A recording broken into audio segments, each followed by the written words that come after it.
2021년 1월 1일 여러분들은 하나님 앞에 무슨 결단을 하셨습니까?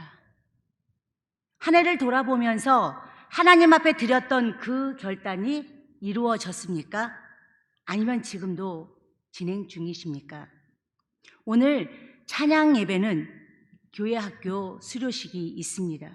예수님처럼 키가 자라고 지혜가 자라고 명철이 자라듯이 각 부서에서 말씀으로 잘 양육받아서 한 단계 한 단계 우리 아이들이 올라갑니다.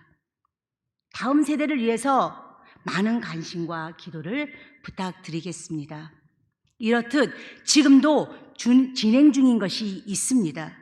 또한 모든 것들이 이루어지지 않는 것이 있다 하더라도 살아가는 모든 것 하나하나가 다 하나님의 은혜로 된 것임을 고백하는 시간이 되었으면 좋겠습니다. 바로 내가 한 것이 아니고 하나님이 하셨다는 것입니다. 우리 주님은 우리와 함께 하십니다. 우리를 인도해 주십니다. 그리고 그 은혜 안에 우리를 거하게 하십니다. 이 어찌 하나님께 감사하지 않을 수 있겠습니까? 그러므로 본문이 말하고 있는 이 바울의 고백이 우리의 고백이 되기를 간절히 소망합니다. 바울은 오늘 본문 9절에서 자기 자신을 이렇게 말합니다. 가장 작은 자라, 그것도 사도 중에 가장 작은 자라, 하나님의 교회를 박해했고 사도라 칭함받기를 감당하지 못할 위대한 바울이 자신을 사도 중에 가장 작은 자라고 고백하고 있습니다. 정말 바울이 고백했던 것처럼 가장 작은 자일까요? 바울은 율법에 능통한 자였습니다. 순수한 유대인으로서 가말리엘의 문화생이었습니다. 여러분, 신약은 몇 권입니까? 27권입니다. 이 27권 중에 무려 13권을 바울이 기록했습니다. 그리고 3차 전도 여행을 통해서 서아시아 일대와 유럽 지역을 순회하면서 복음을 전파하여 수많은 영혼들이 하나님께로, 주님께로 돌아왔습니다. 가는 곳마다 교회를 세웠습니다. 그리고 그 지역을 복음화를 시켰습니다. 그런 유대한 사도 바울이 자신을 가리켜 가장 스스로 작은 자라고 고백하고 있는 것입니다. 이 고백은 예수를 만난 자만이 할 수 있는 고백입니다. 예수를 만나지 못한 사람은 진실된 고백이 나올 수 없습니다. 어떻게 예수를 모르는데 고백이 내 마음 깊은 내면에서부터 우러나올 수 있겠습니까? 그러나 바울도 한때는 그리스도인들을 핍박하였던 사람입니다. 스데반 집사가 순교할 때 그 자리에 있었던 사람입니다. 사도행전 7장 58절을 보면 사울이라 하는 청년이 등장합니다. 이 사울은 바울의 옛 이름입니다. 그는 스데반에게 돌을 던지는 사람들을 부추기면서 뒤에서 옷을 맡아주는 역할을 했던 사람이 바로 사울이었습니다. 그뿐만 아니라 그는 더 많은 그리스도인들을 결박하기 위해서 다메섹으로 가고 있었습니다. 그것도 사도행전 9장 1절을 보면 위협과 살기가 등등한 사울의 모습을 묘사하고 있습니다. 이랬던 바울이 자신의 과거에 대해 9절에서 언급합니다. 나는 가장 작은 자라. 그것도 스스로 사도라 칭함받기를 감당하지 못할 정도로 감추고 싶었던 과거를 가지고 있었던 사람이었습니다.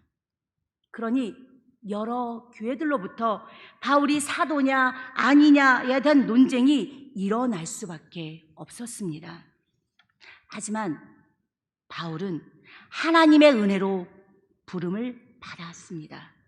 주님의 몸된 교회를 박해하고 그리스도인들을 죽이려고 하였던 바울에게 예수님이 직접 찾아오셔서 그 바울을 만나 주시고 그 바울을 터치해 주셨습니다. 주께서 먼저 바울을 만나 주신 이 사실이 가장 큰 은혜입니다. 그리고 사도로 부르심을 받을 만한 자격이 하나도 없는 바울을 오직 하나님의 은혜로 말미암아 사도로 부름을 받았다라고 고백하고 있습니다. 이러한 고백, 이러한 은혜는 바울의 행위로 인한 것이 아닙니다. 오직 주님께서 먼저 만나주신 은혜요, 오직 하나님께서 베푸신 은혜 때문입니다.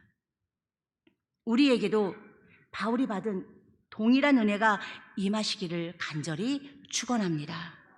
10절 말씀입니다. 우리 함께 읽어보겠습니다. 그러나 내가 나된 것은 하나님의 은혜로 된 것이니 내게 주신 그의 은혜가 헛되지 아니하여 내가 모든 사도보다 더 많이 수고하였으나 내가 한 것이 아니요 오직 나와 함께 하신 하나님의 은혜로라. 아멘. 바울은 말합니다. 자격이 없는 내가 하나님의 사도가 된 것은 내 뜻이나 내 노력 때문에 사도가 된 것이 아니라 오직 하나님의 은혜로 된 것이라고 고백합니다. 우리도 마찬가지입니다. 성도로 부름을 받았다는 것은 내 뜻이나 내 노력으로 성도가 되는 것이 아니라 만세 전부터 우리를 택하시고 견인해서 부르시고 자녀 삼아주신 하나님의 은혜로 말미암아 우리는 거룩한 성도가 되었습니다. 은혜가 무엇입니까? 오늘 본문의 10절에서 보면 사도 바울은 은혜라는 말을 3번이나 반복하고 있습니다. 나의 나된 것은 하나님의 은혜라고 그렇게 말합니다. 내게 주신 은혜가 헛되지 않았다라고 또 그렇게 말하고 있습니다. 내가 모든 사도보다 더 많이 수고하였으나 내가 아니요 오직 나와 함께 하신 하나님의 은혜로다. 이 은혜라는 단어를 3번씩이나 강조하면서 바울은 지금 우리에게 무엇을 말하고 싶었을까요? 여기까지 도와주신 하나님의 은혜를 기억하라. 그 하나님이 우리와 함께 하신다. 어제도 우리를 도우신 에베네셀의 하나님이 오늘 또 우리를 도우시고 내일도 우리를 도우시고 영원토록 우리를 도우실 것을 기억하라는 것입니다. 하나님의 은혜가 없었더라면 지금 우리가 여기 있을 수 있을까요? 지금 우리에게 하나님의 은혜 속에 있다는 사실에 우리는 만족해야 합니다. 비록 나의 눈에 보이지 않더라도 우리는 감사하는 삶이 되어야 합니다. 내가 예수를 믿게 된 것도, 사도로 부름을 받아 쓰임을 받게 된 것도, 내가 지금까지 더 많은 수고하고 주님의 일을 하게 된 것도 모든 것이 다 주님의 은혜라는 사실 앞에 만족하라는 것입니다. 오늘 우리가 이 자리에 앉아있다는 이 놀라운 사실조차도 전적인 하나님의 은혜라는 것을 잊어서는 안 됩니다. 우리는 내 생각으로, 내 자유에 의해서 이곳에 온 것 같지만 성령님의 인도하심으로 우리는 이곳에 왔고 이곳에서 우리는 주의 이름을 부르며 지금 예배를 드리고 있는 것입니다. 은혜 아니면 하루 한순간도 살아갈 수 없는 우리임을 고백해야 합니다. 시편 116편 12절 13절을 보면 여호와께서 내게 주신 모든 은혜를 무엇으로 보답할꼬? 시편 기자는 이렇게 말하고 있습니다. 내가 구원의 잔을 들고 여호와의 이름을 부르리이다. 내가 여호와의 이름을 부른다라고 그렇게 말하고 있습니다. 하나님이 나에게 주신 그 은혜를 무엇으로 보답할까? 주의 이름을 부릅니다. 내가 주님을 위해서 일합니다. 내가 주님을 위해서 기도합니다. 섬깁니다. 주님이 가라 하면 아멘하며 순종하며 나아갑니다. 바로 은혜 받은 우리가 해야 될 삶의 모습이 아닐까요? 다시 말하면 구원받은 이 시인은 하나님의 구원, 하나님의 은혜를 무엇으로 보답할 것인가를 지금 고민하고 있습니다. 시인은 자발적인 서원으로 은혜를 갖고자 했다라는 것입니다. 사랑하는 성도님들은 하나님 앞에 얼마만큼의 은혜를 받으셨습니까? 세어 보십시오. 하늘을 두루마리 삼고 바다를 먹물 삼아도 하나님의 사랑은 다 기록할 수도 쌓을 수도 없습니다. 무엇으로 보답하시겠습니까? 하나님 앞에 날마다 우리의 삶을 내어드리기를 간절히 원합니다. 이 은혜라는 말은 신약에서 카리스라는 뜻입니다. 본래 기쁨이라는 뜻을 가지고 있습니다. 은혜는 또 다른 뜻은 호의라는 말로 어떤 대가를 말하는 게 아닙니다. 그래서 은혜는 값없이 주시는 하나님의 선물이라는 것을 의미합니다. 우리들처럼 이해 타산을 따져가면서 주고받는 것이 아니라 값없이 지불 없이 받는 것이 은혜입니다. 그 은혜를 우리는 다 받았습니다. 그리고 그 은혜를 지금 우리는 풍족하게 누리면서 살고 있습니다. 예를 들면 우리가 살면서 생명에 필요한 가장 중요한 것이 무엇이라고 생각하십니까? 식주, 또한 물질, 물론 없어서는 안 되는 것입니다. 그러나 우리가 느끼지 못하는 것, 햇빛, 공기, 이런 물 등은 하나님의 은혜로 말미암아 값없이 대가를 치르지 않고 거저 받은 은혜의 선물이지 않습니까? 하나님이 공기 주심에, 하나님이 햇빛 주심에, 하나님이 우리에게 일용할 양식을 주심에 감사해 본 적이 있으십니까? 늘 항상 우리 곁에 있기 때문에 우리는 잘 깨닫지 못합니다. 성령님이 내 안에 계시는데 내가 둔해서 성령님을 알지 못하고 그냥 스쳐 지나갈 때가 얼마나 많이 있습니까? 그럴 때마다 주님은 너무나도 안타까워하십니다. 함께 하기를 원하십니다. 주님은 우리를 한 번도 떠난 적이 없는데 우리는 수시로 주님을 떠나서 내 마음대로 내 방식대로 살아가고 있습니다. 그럼에도 불구하고 우리 주님은 우리를 은혜로 말미암아 감싸주시고 오랫동안 기다려 주시는 분이 바로 우리 사랑의 주 하나님이 되심을 우리는 고백합니다. 우리는 은혜라는 찬양을 참 많이 듣고 많이 불렀습니다. 그리고 지나가다 보면 입에서 찬양이라는 이 감사의 노래가 참 많이 흘러나옵니다. 내가 누려왔던 모든 것들이 하나님의 은혜라. 내가 지나왔던 모든 시간들이 하나님의 은혜라. 내가 걸어왔던 그 순간순간이 당연한 것이 아니라 바로 은혜였단 말입니다. 모든 것이 은혜입니다. 내가 숨을 쉬는 것도 은혜입니다. 고난 가운데 있어서도 그것도 은혜입니다.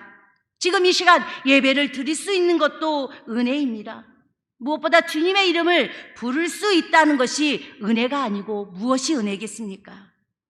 여러분, 하나님의 은혜가 아닌 것은 아무것도 없습니다. 철로 역정의 저자 존 버년이 집필한 죄인에게 넘치는 이 은혜라는 책은 한 사람의 신앙 영적 여정을 볼 수 있습니다. 이 버년은 회심에서부터 많은 시련과 시험을 통하여 주의 은혜가 어떻게 그에게 나타나서 전적으로 그리스도를 의지하게 하는가를 잘 설명해 주고 있습니다. 그는 방탕한 생활에서 하나님을 만나고 변화되어서 능력 있는 하나님의 복음의 전도자가 되기까지 이 모든 것이 하나님의 은혜라는 것, 바로 저자가 말하고 있는 것입니다. 이처럼 하나님의 은혜는 죄인이라고 해서 하나님을 믿지 않는 자라고 해서 제외되는 것이 아닙니다. 동일하게 임하는 것이 은혜입니다. 내가 예수를 믿고 신앙생활을 잘하고 주님이 기뻐하시는 삶을 살아가는 것도 내가 열심을 다한다고 해서 이 모든 것이 나된 것이 아니라 이 또한 하나님의 섭리 가운데서, 은혜의 섭리 가운데서 우리는 걸어가고 있는 것입니다. 그렇습니다. 우리는 하나님의 은혜로 살아가는 존재입니다. 생각해보면 우리 대부분은 바울보다 너무나도 부족한 것이 많은 사람들입니다. 바울과 비교하면 비교되지 않을 만큼 허물도 많고 연약한 사람들입니다. 바울만 작은 자가 아니라, 바울만 죄인이 아니라 우리도 작은 자요 하나님 앞에 죄인입니다. 우리가 죄인임을 고백하고 하나님 앞에 나는 아무것도 아닙니다 라는 것을 깨달을 그때 주님께서는 우리에게 큰 은혜가 임하도록 부어주십니다. 진정한 은혜는 내가 아무것도 아님을 고백할 때 시작됩니다. 사랑하는 성도 여러분, 2021년도 내가 무엇을 했는가, 내가 무엇을 이루었는가, 어떤 기쁜 일이 있었고 어떤 고난이 있었는가라는 것을 생각해 보면 그렇게 많지는 않을 거예요. 나는 하나님께 받은 게 별로 없다라고 생각할 수도 있습니다. 또한 자신이 별로 그렇게 크게 달라진 것이 없고 여전히 많은 문제 가운데서 나는 그 문제를 안고 허덕이면서 지친 모습으로 낙심하며 살았다라고 그렇게 생각할 수도 있습니다. 그러나 이러한 것들은 세상적인 잣대로 보는 외적인 것들이기 때문에 이러한 걸로 올 한 해를 평가하지 마십시오. 하나님께서 우리를 어떻게 이끌어 가시고 우리에게 어떻게 역사하실지 우리는 그것에 대해서 집중해야 합니다. 하나님께서는요, 각 사람에게 은혜를 다 주셨습니다. 여기에서 나는 하나님께 은혜를 받지 않았습니다라고 하시는 분 손 한번 들어보세요. 저밖에 없네요. 그럼 그렇죠. 다만 하나님이 다를 뿐, 주시는 그 방식이 다를 뿐 주님의 은혜는 동일합니다. 우리에게 맞는 방식으로 합당한 분량으로 우리 주님은 그렇게 은혜를 주십니다. 성도 여러분, 우리에게 은혜가 없는 것이 아닙니다. 은혜를 은혜로 보지 못하고 있다는 것입니다. 그러므로 우리는 내 안에 어떻게 주의 은혜가 역사했는가 하는 관점으로 바라보아야 합니다. 중요한 것은 자신에게 무엇이 일어났고 자신이 어떻게 했는가 하는 것이 아니라 얼마나 은혜를 인정하고 사모하며 오직 그 은혜를 누리며 살아왔는가 하는 것입니다. 우리 주님은 지금 이 시간에도 한량없는 은혜를 부어주고 계십니다. 아픈 이들에게는 하나님께서는 그 마음을 만져주십니다. 기쁨이 없는 자들에게는 주님이 기쁨을 허락하여 주십니다. 주님이 알지 못하는 자들에게는 주님을 알게 해 주십니다. 단지 우리는 주님의 오심에 반갑게 맞이하지 못한다는 것이 우리의 잘못이라는 것입니다. 주님이 말씀하는데 우리는 귀를 막습니다. 주님이 내 앞에 서 계시는데 우리는 눈을 감습니다. 주님을 찬양할 때 우리는 찬양하지 못하고 입을 굳게 닫습니다. 어떻게 주님이 내 안에 오시겠습니까? 어떻게 내 안에 주님께서 자정하시겠습니까? 귀가 열려야 합니다. 주의 음성을 들어야 합니다. 이 시간에도 주님께서는 우리를 부르시고 우리와 함께하고 싶으신 그 마음으로 찾아오셨습니다. 기독교는요, 찾아가는 종교가 아니에요.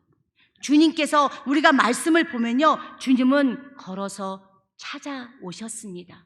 우리의 삶으로 찾아오셨습니다. 아픈 이들에게 찾아오셨고 힘든 자들에게 찾아오셨고 외아들을 잃은 엄마에게도 찾아오셔서 위로해 주시고 생명을 부어주신 분이 바로 우리 주님이십니다. 바로 이게 오직 은혜이라는 것입니다. 사랑하는 여러분, 여러분의 삶을 바울의 고백처럼 내가 나된 것이 아니라 전적으로 하나님의 은혜라는 삶의 고백이 있으시길 간절히 축원합니다. 비록 2021년도가 나에게는 힘든 한 해였을지라도 실망하지 마십시오. 우리에게는 주님이 계시지 않습니까? 절망하지 마십시오. 주님은 우리에게 날마다 날마다 새 힘을 불어넣어주고 계신 것입니다. 이를 통해서 하나님께서는 반드시 은혜의 통로, 축복의 통로가 되게 해 주실 것입니다. 사랑하는 성도님들, 올 한 해도 수고 많으셨습니다.